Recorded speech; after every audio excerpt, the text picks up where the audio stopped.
स्त्री मुक्तीशिवाय समाजाची खरी प्रगती शक्यच नाही। नमस्कार, आज आंतरराष्ट्रीय महिला दिन, पण आजच्या दिवसाच्या शुभेच्छा देण्याआधी तुमच्यासोबत काही हितगुज साधायचं आहे। आज महिला प्रत्येक क्षेत्रात पुढे गेल्यात, कला, क्रीडा, साहित्य, विज्ञान, तंत्रज्ञान, पण पुढे त्यांच्या समोरचे सगळे प्रश्न संपतात। समानता अस्तित्वात आलेली असते नाही। स्त्रियांना घरगुती हिंसाचारापासून ते कामाच्या ठिकाणी सुद्धा शारीरिक मानसिक छळाला सामोरं जावं लागतं। मुळातच पितृसत्ताक असलेल्या या व्यवस्थेमध्ये प्रत्येक स्त्रीला स्त्री असल्याची कायमच जाणीव करून दिली असते।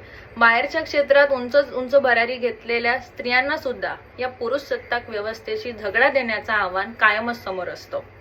त्यामुळे अशा वेळेस खऱ्या अर्थाने समान संधी, सुरक्षित वातावरण आणि निर्णय प्रक्रियेत समावेश करून घेणं हे असेल तरच समतोल आणि समान समाज आपण घडवू शकतो।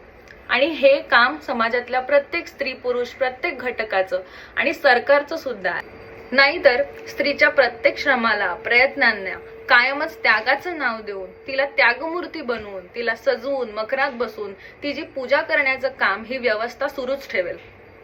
आजचा दिवस फक्त शुभेच्छांचा नाही, तर हा बदल खऱ्या अर्थानं अस्तित्वात आणण्याचा आहे। स्त्री मुक्तीशिवाय समाजाची खरी प्रगती शक्यच नाही। त्यामुळे आज तुम्हा सगळ्यांना आंतरराष्ट्रीय महिला दिनाच्या खूप खूप शुभेच्छा। देशातल्या आणि जगातल्या सगळ्या स्त्रियांना त्यांचे हक्क अधिकार मिळावेत यासाठी त्यांनी लढत राहावं, यासाठी सुद्धा प्रत्येक महिलाला आंतरराष्ट्रीय महिला दिनाच्या मनपूर्वक शुभेच्छा।